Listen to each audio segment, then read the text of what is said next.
You know that feeling, right? You get your paycheck, you pay your bills, and somehow by the end of the month, it's just gone.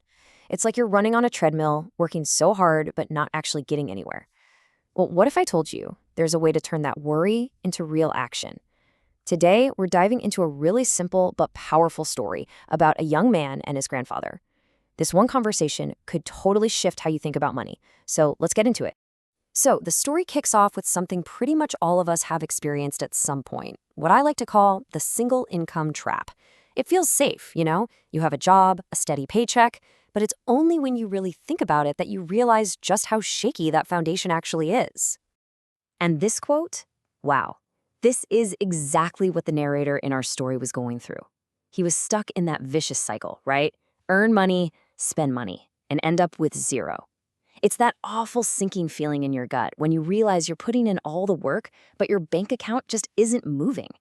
So, naturally, he did what most of us would do. He blamed his salary. I'm just not making enough money, he thought. And that one single idea was just eating away at him, making him feel totally powerless. But that frustration, that feeling of being stuck, that's what pushed him to talk to his grandfather. And trust me, that one conversation was a total game changer. Okay, so this is where everything starts to shift. The grandfather doesn't just hand out some quick fix financial tips. No, he goes way deeper. He completely challenges the way our narrator, and honestly the way most of us, have been taught to think about earning a living. And the first thing the grandfather says is so simple, but it hits hard.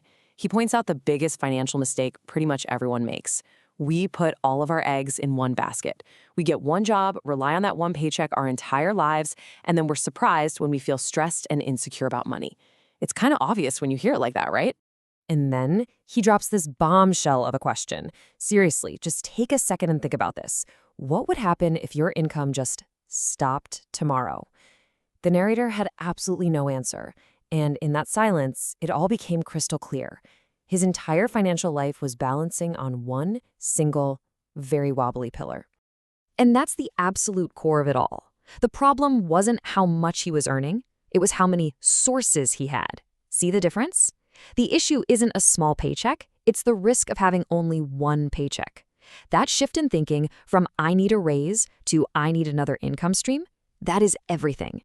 Okay, I know what you're thinking because it's what everyone says first. But I don't have the time, right? We're all busy. Well, the grandfather saw that one coming a mile away, and his answer is all about understanding the hidden power of those small, seemingly useless bits of time we all have. I mean, look at this. This is our brain in a nutshell, isn't it? We think, oh, I've only got an hour, what can I even do? And then we just scroll on our phones. But the truth is, those little pockets of time are pure gold. When you add them up day after day, that's where the magic happens. That's how a second income actually gets built. And to really drive the point home, the grandfather tells him a story about a guy in their neighborhood. This man worked a hard labor job all day long. But in the evening, he'd sell tea right from his house. Super simple. He wasn't trying to be a millionaire. He didn't have some crazy startup idea. He just got it. He understood that you can't depend on just one paycheck. He used that small time to carve out a second little stream of income for himself. All right, so the idea makes sense, right? But knowing something and doing something are two totally different things. So the grandfather laid out a super simple three-step plan. These are basically the 3 rules you need to follow to get started. His whole strategy really just comes down to these 3 ingredients. First, time. You have to find it. And we're not talking about quitting your job here. We're talking about 30 minutes a day. Maybe it's during your lunch break, or instead of watching one episode of a show. That's step 1. Second, skill. You use that little bit of time to learn or practice a small skill. Anything from selling something online to making a craft to offering a simple service. And third, and listen up because this is the one that trips everyone up, patience. You have to be patient. And this quote right here is so important for setting your expectations. In the beginning, you're probably not going to make a lot of money. And that's okay. Your goal isn't cash right away, it's experience. You're trading your time to learn, to build confidence, to figure things out. That experience, that's the real currency that will turn into a bigger income down the road. Okay, so now for the really practical stuff, the how-to. The grandfather basically laid out 3 easy paths you can take to start building a second income. And the best part? You don't need a bunch of money to get started on any of them. Seriously. So let's break these down. First up, skill-based.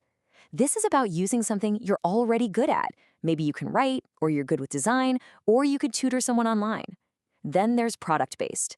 This could be as simple as making something cool and selling it on Etsy, or even just flipping stuff you find at thrift stores. And finally, digital work, which is a massive bucket.